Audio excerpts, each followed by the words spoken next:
जब धर्म की हानि होती है तब भगवान अवतार लेते हैं। जब भी भगवान के भक्त पर कोई संकट आता है तब भगवान खुद धरती लोक पर आते हैं और उसका रक्षण करते हैं। क्या सच में भगवान धरती पर आते हैं? आइए जानते हैं कुछ ऐसी ही स्टोरी। एक बार एक लड़का रात के 12 बजे ट्रेन से उतरकर अपने घर जा रहा था।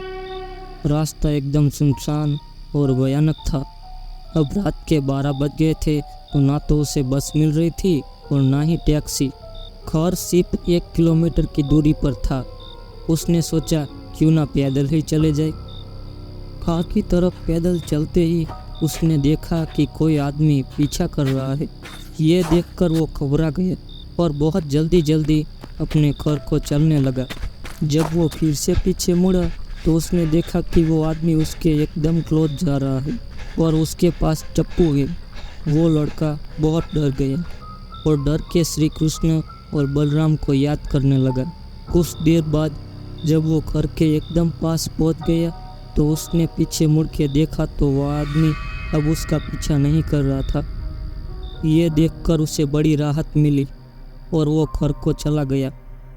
दूसरे दिन सुबह उसने न्यूज़पेपर में देखा कि जिस रास्ते से वो आ रहा था उसी रास्ते में उसी समय एक दूसरे व्यक्ति को पैसा लूटकर मार डाला था और उसे पता चला कि पुलिस की सस्पेक्ट लिस्ट में वो आदमी भी था जो उसे फॉलो कर रहा था।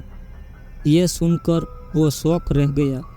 वो सोचने लगा कि वो आदमी उसके साथ भी तो कुछ बुरा कर सकता था, लेकिन उसने उसका पीछा करना छोड़ दिया और किसी और व्यक्ति को लूटा और मार दिया।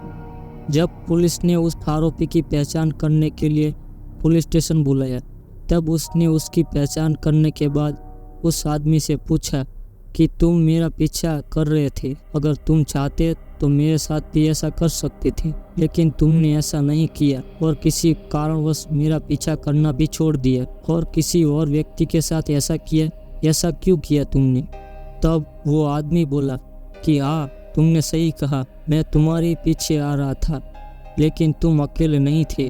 अगर अकेले होते तो मैं तुम्हें ही लूटता। ये सुनकर वो शॉक रह गया और बोला, क्या मैं अकेला नहीं था? और कौन था मेरे साथ? आदमी बोला, इतना भोला भी मत बनो, तुम्हारे साथ 2 लड़के और भी थे, एक काला और एक गोरा। एक तुम्हारे आगे था और एक तुम्हारे पीछे था। जैसे ही उन्होंने मेरी तरफ देखा मैं वहाँ से डर के भाग गया। यह सुनने के बाद लड़के की आंखों से आंसू बहने लगे। उसके रोंगटे खड़े हो गए और वो समझ गया। जब उसने कृष्ण और बलराम को याद किया था तब कृष्ण और बलराम उसका रक्षण करने के लिए साथ चल रहे थे। उस लड़के को रोते हुए देखकर वो आदमी ने पूछा, क्या हुआ? तुम तो बच गए, तो खुश होना चाहिए ना, तो रो क्यों रहे हो? लड़का यह सुन के उसे बोला, तुम बहुत खुश नसीब हो कि तुम्हें वह दोनों लड़के देखने को मिले। यह कहकर वो लड़का वहाँ से चला गया।